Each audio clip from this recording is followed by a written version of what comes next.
নমস্কার বন্ধুরা, তোমরা জানো আগামী 13 তারিখ থেকে অনুষ্ঠিত হতে চলেছে এই মৌসুমের আইএসএল এর শুভারম্ভ। আর এই মৌসুমের ওপেনিং ম্যাচেই মুখোমুখি হচ্ছে Mohun Bagan versus Mumbai city FC তথা আইএসএল এর সবথেকে দুই সেরা দল ওপেনিং ম্যাচেই কিন্তু তারা মুখোমুখি হতে চলেছে আগামী 13 তারিখ সন্ধ্যে 7:30 থেকে কলকাতার যুবভারতী ক্রীড়াঙ্গন স্টেডিয়ামে। তো এই মৌসুমের আইএসএল ম্যাচের লাইভ টেলিকাস্ট করা হবে গত মৌসুমের মতনই স্পোর্টস 18 চ্যানেলে। তো এই স্পোর্টস 18 চ্যানেলে তোমরা টিভিতে হিন্দি এবং ইংরাজি দুটো ভাষাতেই কিন্তু দেখতে পেয়ে যাবে।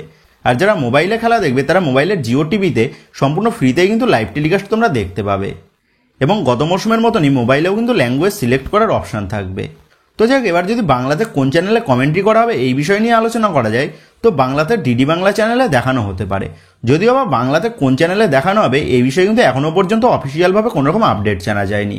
অফিসিয়ালভাবে আপডেট জানতে পারলে অবশ্যই কিন্তু তোমাদের মধ্যে শেয়ার করে দেবো।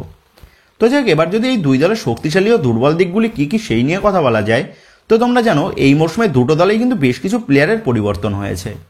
বিশেষ করে দুটো দলেই কিন্তু নতুন বিদেশি স্ট্রাইকার এসেছে।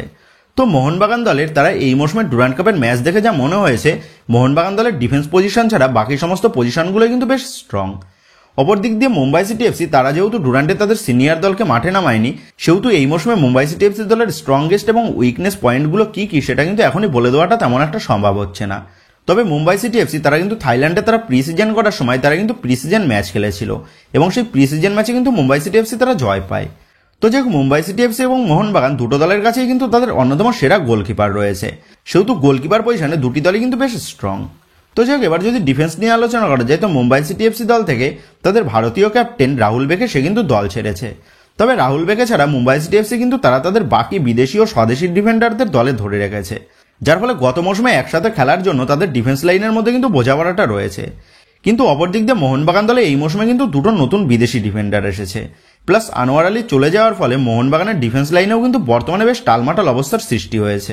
সেহেতু আগামী 13 তারিখের ম্যাচে মুম্বাই সিটি এফসি তারা কিন্তু মোহনবাগানের থেকে ডিফেন্স লাইনে তারা কিন্তু অনেকটাই এগিয়ে থেকে শুরু করবে। তো যাক, এবার মাঝমাঠ নিয়ে আলোচনা করলে গত মৌসুমে মুম্বাই সিটি এফসির মাঝমাঠের দুই প্রধান অস্ত্র গ্রেগ স্টুয়ার্ট এবং আপুইয়া দুজনকেই দলে নিয়েছে মোহনবাগান। অপর দিক দিয়ে মুম্বাই সিটি এফসি তারা তাদের মাঝমাঠে তাদের গত মৌসুমের বিদেশি ভ্যান নিপকে দলে রেখে দিলেও দুজন নতুন বিদেশি অ্যাটাকিং মিডফিল্ডার তারা দলে নিয়ে এসেছে।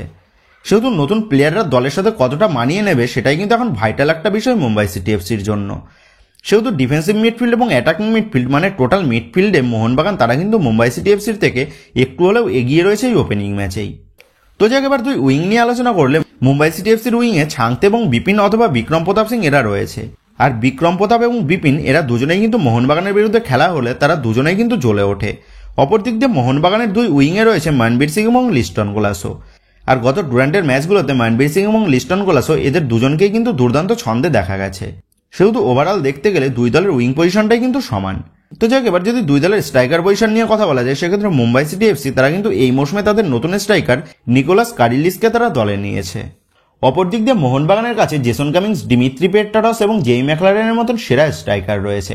সেহেতু মুম্বাই সিটি এফসির নতুন স্ট্রাইকার নিকোলাস সে ফ্লপ হয়ে গেলে মুম্বাই সিটি এফসির স্ট্রাইকার পজিশনে তাদের কিন্তু খুব একটা অপশনের হাতে থাকবে না। তবে মোহনবাগানের কাছে তাদের স্ট্রাইকার পজিশনে 3 জন অপশন রয়েছে। সেহেতু স্ট্রাইকার পজিশনে মোহনবাগান তারা কিন্তু একটু হলেও এগিয়ে থাকবে মুম্বাই সিটি এফসির থেকে।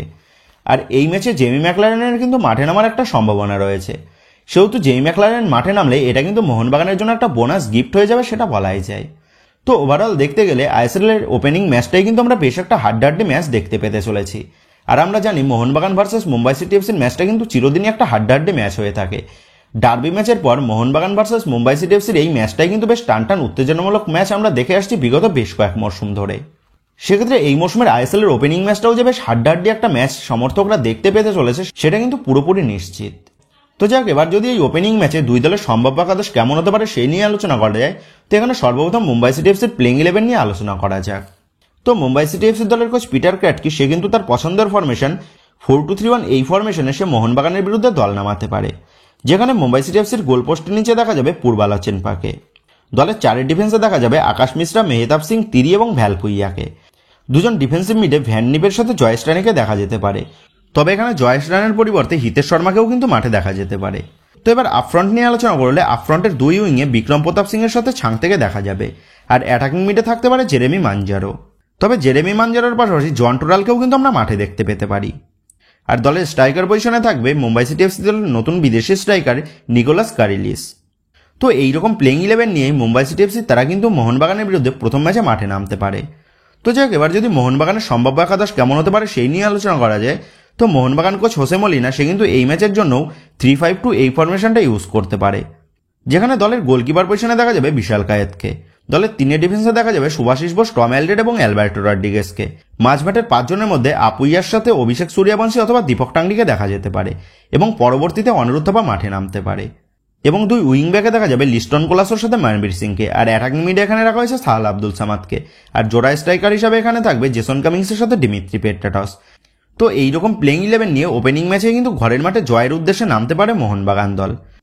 তো যাই হোক বন্ধুরা, তোমরা কমেন্ট করে জানিও এই ওপেনিং ম্যাচেই মুম্বাই সিটি এফসির বিরুদ্ধে মোহনবাগানের প্লেইং 11টা কেমন হলে তোমার ভালো মনে হয়। এই বিষয়ে তোমাদের মতামতটা অবশ্যই নিচে কমেন্ট করে জানিয়ে দিও। আর এটাও কমেন্ট করে জানিয়ে দিও এই প্রথম হাই ভোল্টেজ ম্যাচের ফলাফল কী হতে পারে বলে তোমার মনে হচ্ছে। তো যাই হোক, এই দুটো বিষয়ে তোমাদের মতামতটা কিন্তু অবশ্যই নিচে কমেন্ট করে জানিয়ে দিও। তো যাই হোক বন্ধুরা, এই ভিডিওতে গুরুত্বপূর্ণ আপডেটটা নিয়েই তোমাদের মধ্যে আলোচনা করার ছিল। তো আশা করি ভিডিওটা তোমাদের ভালো লেগেছে। তো যদি ভিডিওটা ভালো লেগে থাকে তাহলে ভিডিওতে লাইক দিয়ে চ্যানেল সাবস্ক্রাইব করে পাশে থাকা বেল আইকনটা অবশ্যই প্রেস করে দিও। আর তোমরা যারা এখনো পর্যন্ত আমাদের সোশ্যাল মিডিয়া পেজের সাথে যুক্ত হওনি তারা কিন্তু অবশ্যই নিচের ডেসক্রিপশন বক্সের লিঙ্ক থেকে আমাদের সোশ্যাল মিডিয়া পেজের সাথে যুক্ত হয়ে যেও, কারণ এখন কিন্তু সমস্ত লেটেস্ট আপডেটগুলো সবার আগে আমাদের সোশ্যাল মিডিয়া পেজেই পোস্ট করা হয়। আর তোমরা এখন ফেসবুক এবং ইনস্টাগ্রামে গিয়ে তোমরা আমাদের এই চ্যানেলের নাম লিখে সার্চ করলেও তোমরা কিন্তু আমাদের ফেসবুক এবং ইনস্টাগ্রাম পেজটাও খুঁজে পেয়ে যাবে। সেক্ষেত্রে তোমার প্রিয় দলের সমস্ত রকম লেটেস্ট আপডেট সবার আগে পাওয়ার জন্য এবং আমার সাথে সরাসরি যে কোনো বিষয়ে কথা বলার জন্য তোমরা কিন্তু অবশ্যই মনে করো আমাদের সোশ্যাল মিডিয়া পেজের সাথে যুক্ত হয়ে যেও। তো বন্ধুরা, এই ভিডিওটা এটুকুই ছিল। তো আসি বন্ধুরা, দেখা হচ্ছে পরের ভিডিওতে।